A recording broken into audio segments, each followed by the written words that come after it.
હા હા, હું ગાવડી બધી દોડી છે. શિવદયા ને જીવદયામાં રહેતી અને દર શનિવારે અનુગ્રહ ફાઉન્ડેશન દ્વારા મને ઘાસ પહોંચાડવામાં આવે છે અને હું એ ઘાસની રાહ જોતી ગાવડી. કેટલી ગાયો છે અંદાજે?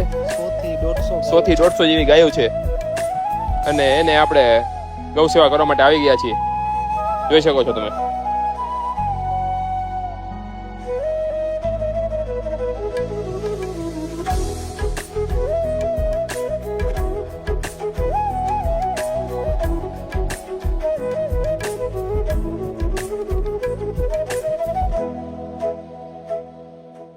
શિવમ ગિરીભાઈ આપણી જોડે છે. કેટલા વર્ષથી તમે ગૌ સેવા જોડે જોડાયેલા છો? 11-12 વર્ષથી. આમ કેવું લાગે છે તમને? લાગે શું આમાં ગાયોની સેવા કરવાની? આમ તમને શું લાગે, ગાયોની સેવા કરતા ઉપર બીજું કઈ છે કે નથી? કાંઈ નથી ને. જય શ્રી કૃષ્ણ, જય દ્વારકાધીશ. હા, ભલું કરે ભગવાન બધાનું.